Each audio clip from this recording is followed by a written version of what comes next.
Al-Quran dan apa yang ada dalam hadis Nabi.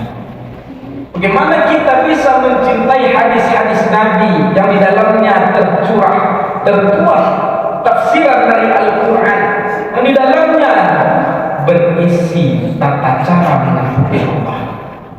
Bagaimana kita mencintai hadis itu? Tentunya dengan mencintai Rasulullah Muhammad SAW. Ini merupakan nikmat yang paling besar. Hari ini kita sedang berada di bulannya kelahiran Nabi Muhammad SAW, Rabiul Awal. Hari Senin depan tepatnya jatuh 12 Rabiul Awal pada tahun ini. 1400 tahun yang lalu Nabi Muhammad SAW dilahirkan. 1500 tahun yang lalu Nabi Muhammad SAW dilahirkan ke bumi. Hari peringatannya tepat pada 12 Rabiul Awal tahun ini, di hari Senin depan tanggal 16. Maka hari ini kita tepat berada pada tanggal 9 Rabiul Awal. Bagaimana caranya agar kita bisa diakui Nabi sebagai hamba? Maka dengan menghidupkan sunnahnya. Bagaimana caranya agar kita membuktikan bahwa kita cinta kepada Rasulullah SAW? Ada beberapa hal yang paling pokok yang mesti kita lakukan agar kita menunjukkan rasa cinta kita kepada baginda Rasulullah SAW. Inilah insyaallah akan kita kehadiran Rasulullah SAW kepada kita merupakan nikmat paling besar. Allah Subhanahu wa taala berfirman dalam Al-Qur'an surah Ali Imran 164. Laqad manna 'alal mu'minin. Sesungguhnya Allah sudah memberikan karunia yang besar kepada orang yang beriman. Iz ba'atsa fihim rasula. Ketika Allah mengutus kepada mereka seorang rasul min anfusihim, daripada diri mereka sendiri, dari golongan manusia yang sama dengan kita. Yatlu alaihim ayatihi, yang membacakan kepada mereka ayat-ayat Allah, wa yuzakkihim, dan mensucikan mereka daripada dosa-dosa, wa yu'allimul kitab, dan mengajarkan kepada mereka Al-Quran, wal hikmah, dan mengajarkan kepada mereka hikmah hadis-hadis Nabi. Wa in kanu min qablu la fi dhalalin mubin. Sementara sebelum kedatangan Rasul, manusia itu, orang yang beriman sekarang itu berada dalam kesesatan yang nyata dahulu.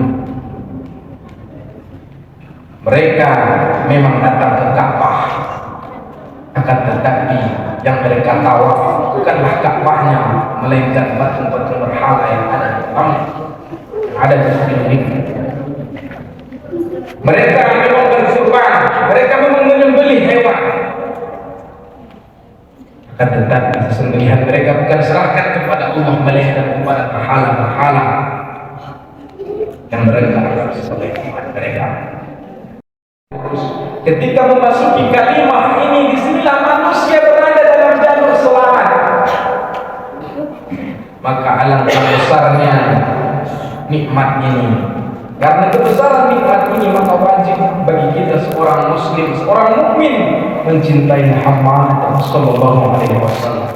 Ada 3 pokok yang hari ini akan kami sampaikan membuktikan cinta kita kepada Rasulullah.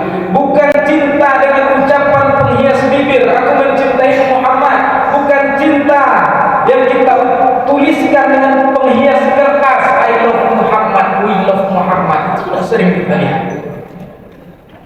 Tetapi yang pertama yang kami sampaikan adalah bukti bahwa kita cinta dengan Nabi. Yang pertama, berbanyak bersolawat kepada Rasulullah sallallahu alaihi wasallam. Allahumma salli ala sayyidina Muhammad wa ala ali sayyidina Muhammad. Assalamu alayka ya Rasulullah, assalamu alayka ya Habibullah. Ini Allah Subhanahu wa taala sendiri yang memerintahkan kita untuk memperbanyak selawat kepada baginda dalam Al-Quran. Sering kita dengar, Innallaha wa malaikatahu yusholluna 'alan nabi ya ayyuhalladzina amanu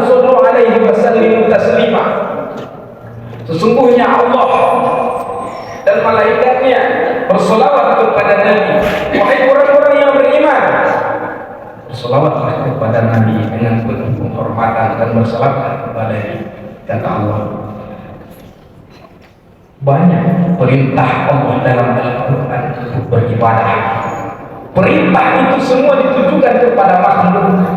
Sholatlah, zakatlah, itu pekerjaan makhluk, ibadah yang dilaksanakan oleh makhluk.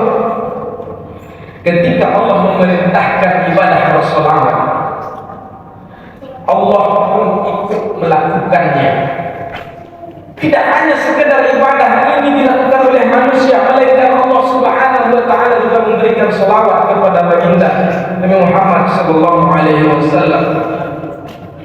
Maka apa lagi yang paling afdal di atas ibadah selawat kepada Rasulullah sallallahu alaihi wasallam? Terutama hari ini, hari Jumat. Inna afdal ayyam, sesungguhnya hari yang paling afdal bagimu adalah hari Jumat. Faksimus salata ilayya, maka perbanyaklah bersolawat kepada pada hari itu, kata Rasulullah sallallahu alaihi wasallam. Orang yang mencintai Rasulullah, dia bersolawat mengingat-ingat Rasul. Apalagi tandanya di dalam selawat kita, kita mengingatnya bahwa kelahirannya itu bukanlah hal yang kecil, kita besarkan dia. Hari ini belum ada dari hati kita di Sontan membuat acara besar untuk memperingati kelahiran Nabi.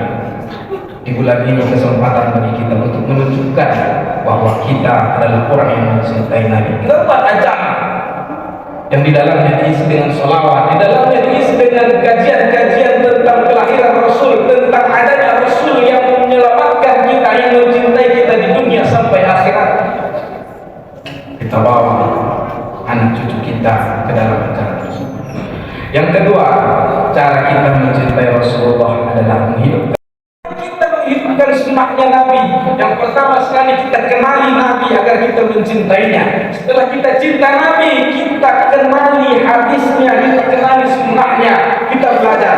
Kita buat majelis ilmu, belajar kita di dalamnya tentang apa saja yang dikatakan Nabi, tentang apa saja yang diperbuat Nabi, tentang apa saja yang dilarang Nabi, tentang apa saja yang dibolehkan oleh Nabi Muhammad SAW.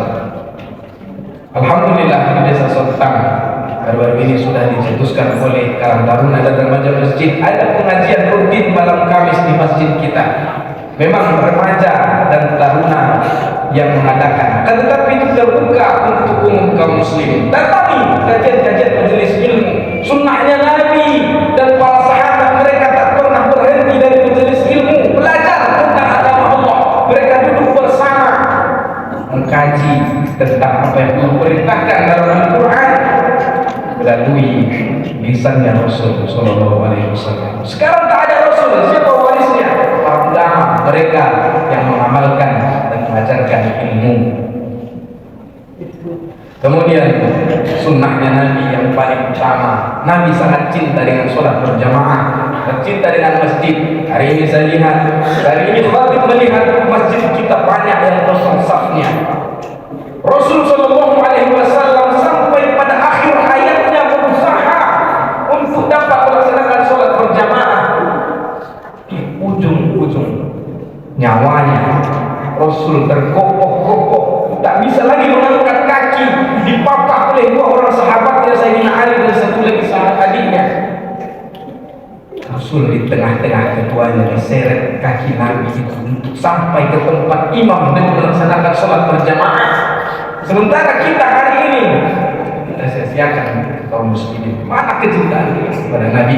Mana kecintaan kita kepada sunnah Nabi? Sholat jamaah ini bukan hanya untuk orang tua saja. Yang mengisi masjid itu orang-orang tua yang sudah sisa-sisa umur saja tinggal. Sholat berjamaah yang paling afdol adalah dilakukan oleh orang-orang muda yang masih sehat, yang masih banyak keinginan terhadap dunia. Akan tetapi bukti cintanya melebihi cintanya pada dunia kepada Nabi adalah meninggalkan sejenak dunianya untuk melaksanakan sunnahnya Nabi Muhammad SAW. Yang terakhir, yang ketiga, meneladani akhlaknya Rasul adalah cara mencintai Rasul yang paling utama. Laqad kana lakum fi Rasulillah uswatun hasanah. Sesungguhnya pada Muhammad itu ada contoh terbaik, suri tauladan bagi kita, kata Allah Subhanahu wa taala langsung. Wa innaka la'ala khuluqin azim. Kata Allah Subhanahu, sesungguhnya engkau adalah akhlak yang paling mulia. Maka tidak ada manusia yang dicap langsung oleh Allah selain Muhammad yang akhlak yang paling mulia. Inilah yang harus kita tiru kaum muslimin. Bagaimana Rasul dalam keseharian, bagaimana Rasul menghadapi rakyat ketika jadi pemimpin, bagaimana Rasul menghadapi istri dan anak-anaknya ketika menjadi kepala rumah tangga, bagaimana Rasul menghadapi sahabatnya ketika menjadi teman, bagaimana Rasul menjadi pribadi ketika dikasih amarah. Dari kecil Nabi digelar sebagai Al-Amin, tak pernah berkhianat karena saking jujurnya dan terpercayanya. Dari kecil Nabi tidak pernah menyombongkan diri di hadapan manusia meskipun dia berada tinggi jabatannya. Dari kecil Nabi SAW tidak pernah menyakiti hati istri dan anak-anaknya meskipun dia adalah orang nomor satu di dunia. Bagaimana kita mengenal Rasul? Bagaimana kita bisa mengenali akhlak Rasul dengan mengenal Rasulullah SAW? Maka maulid ini seharusnya tidak hanya dilakukan setahun sekali, melainkan setiap hari kita peringati hadirnya Nabi Muhammad SAW pada diri kita masing-masing. Laqad ja'akum rasulun min anfusikum, kata Allah. Sudah Allah datangkan Rasul dalam diri kamu, pada diri kamu, min anfusikum, dari diri kamu. Maka munculkan sifat-sifat kerasulan di dalam setiap keseharian kita. Inilah cara kita mencintai Rasul. Tak mungkin kita bisa mengamalkan akhlak Rasul kalau kita tidak mengenalnya. Kita pelajari dalam sejarah-sejarah, kisah-kisah, hadis-hadis tentang perjalanan hidup Rasulullah SAW. Mungkin inilah 3 bukti cinta kita kepada Rasulullah. Perbanyak selawat, kedua hidupkan sunnahnya, 3 teladani akhlaknya. Inilah yang harus kita tanamkan dalam hati. Fa'tabiru ya ulil absar la'allakum turhamun.